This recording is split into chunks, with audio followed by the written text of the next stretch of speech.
পশ্চিম গুৱাহাটী অঞ্চলৰ সামাজিক শৈক্ষিক চিন্তা চৰ্চাৰ অনুষ্ঠান সন্ধানৰ উদ্যোগত আজি 13 জুনত গুৱাহাটী প্ৰেছ ক্লাবত চৰ চাপৰিৰ অসমীয়া মাধ্যমৰ শিক্ষা ব্যৱস্থা আৰু সাহিত্য সংস্কৃতিলৈ অৱদান শীৰ্ষক বিষয়ৰ এখনি বক্তৃতা অনুষ্ঠান অনুষ্ঠিত হৈ যায়। উক্ত বিষয় সম্পৰ্কে বক্তৃতা প্ৰদান কৰে আমৰঙ্গা বৰিহাট উচ্চতৰ মাধ্যমিক বিদ্যালয়ৰ ভাৰপ্ৰাপ্ত অৱসৰী অধ্যক্ষ লেখক তথা চিন্তাবিদ ডক্টৰ হাফিজ আহমেদে। আবেলি 3 বজাৰ পৰা আৰম্ভ হোৱা সভাখন সঞ্চালন কৰে লোক সংস্কৃতিৰ গৱেষক ডক্টৰ লীলাধৰ হাজৰিকাই। সভাৰ আৰম্ভণিতে সন্ধানৰ প্ৰতিষ্ঠাপক সভাপতি ডক্টৰ ভুৱন চন্দ্ৰ বৰুৱাৰ আকস্মিক বিয়োগত গভীৰ শোক প্ৰকাশ কৰি 1 মিনিট সময় মৌনতা অৱলম্বন কৰে।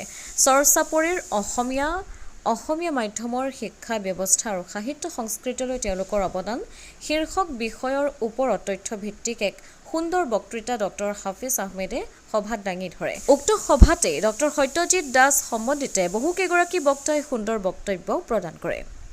বিশ্বজিৎ বৰ্মনৰ ৰিপৰ্ট অমৃত নিউজ 24/7।